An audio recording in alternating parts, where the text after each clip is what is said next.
चौहान बांगड़ एक ऐसी सीट है जिसे हमने कभी नहीं जीता और यह भी सत्य है कि हमें वोट भी बहुत कम मिलते थे। 39,433 वोट हैं, लगभग 40,000 समझिए आप। जहां तक धार्मिक और सामाजिक समीकरण है तो इसमें 99% मुस्लिम वोट है, 1% यहाँ हिंदू वोट है। और समाजों में भी अंसारी बिरादरी, पठान बिरादरी, कुरैशी बिरादरी, ये सभी बिरादरियां इसमें हैं। इस बार चुनाव लड़ करके एज इलेक्शन इंचार्ज मुझे ये लगता है कि ट्रायंगुलर चुनाव है और इस ट्रायंगुलर चुनाव में हमें अपनी काफी संभावना नजर आती है। हम अपने जीत के प्रति आश्वस्त हैं, क्योंकि जिस प्रकार से लोग मिल रहे हैं, जिस प्रकार से लोगों का रिएक्शन मिल रहा है हमको मिलने के बाद, वह बड़ा पॉजिटिव है, सकारात्मक है। और हमारा जो थीम है चुनाव का लड़ने का, वह 2-3 बिंदुओं पर है। प्रधानमंत्री कहते हैं सबका साथ, सबका विकास और सबका विश्वास जोड़ा है उन्होंने इस बार। तो हम ये कह रहे हैं कि हम विश्वास लेने भी आए हैं और हम विश्वास देने भी आए हैं। आप हम पर कोई विश्वास तो करके देखिए। 70 साल तो आपने उनको आजमा ही लिया ना। कौन सा चौहान बांगड़ पेरिस बन गया, लंदन बन गया? चौहान बांगड़ तो दिल्ली के सबसे पिछड़े वार्डों में से एक वार्ड है। तो जिन लोगों ने 21 साल, 10 साल, 5 साल या हुकूमत की है, वह लोग 1 इंच विकास नहीं कर पा रहे। मैं कहता हूं देश के साथ चलो, युवाओं के भविष्य के बारे में सोचो। मुख्य धारा में मुख्य पार्टी उसमें उपस्थित हुए अपने मुसलमान भाइयों को ये बताने के लिए कि अगर हम लोग घाटी में भारतीय जनता पार्टी का कमल खिला सकते हैं तो यहाँ पे दिल्ली में भी हम लोग खिला सकते हैं। और जिस प्रकार से हमारे सारे लोग काम कर रहे हैं यहाँ पर, एक पिछले 70 सालों से एक प्रोपेगेंडा बनाया गया है कि 2 प्रोपेगेंडा ज्यादा चलते हैं यहाँ पर। एक भारतीय जनता पार्टी हिंदुओं की पार्टी है और दूसरा मुसलमान भारतीय जनता पार्टी में नहीं हो सकता है। मैं ये दोनों चीजें सिद्ध करना चाहता हूँ कि भारतीय जनता पार्टी, मैंने हर बार ये बोलता हूँ कि जब तक मुसलमान भारतीय जनता पार्टी में आएंगे नहीं तो फिर मुसलमानों का कैसे विकास हो सकता है। इसलिए आज मुसलमानों को आने की आवश्यकता है। मुसलमानों को अपने भारतीय जनता पार्टी में आना चाहिए। और भारतीय जनता पार्टी एक पॉलिटिकल प्लेटफॉर्म है, ये कोई रिलीजियस सेटअप नहीं है कि हम लोग कोई मजहबी स्थान पर बैठे हैं। हम लोग विकास चाहते हैं, हम लोग डेवलपमेंट करना चाहते हैं और अमन के साथ आगे बढ़ना चाहते हैं। जो पिछले कई 70 सालों से जो एक प्रोपेगेंडा बनाया है, मुसलमानों को खाली वोट बैंक के लिए यूज किया गया है।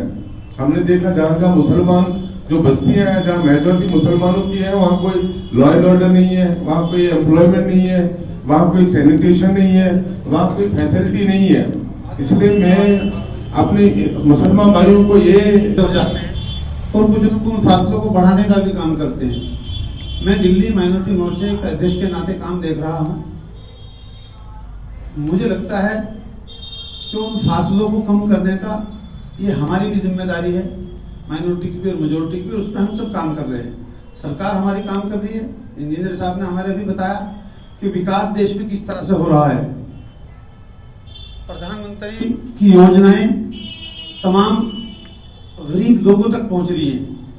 और सचेत कमेटी की रिपोर्ट कहती है कि सबसे ज्यादा गरीब इस देश में मुसलमान हैं।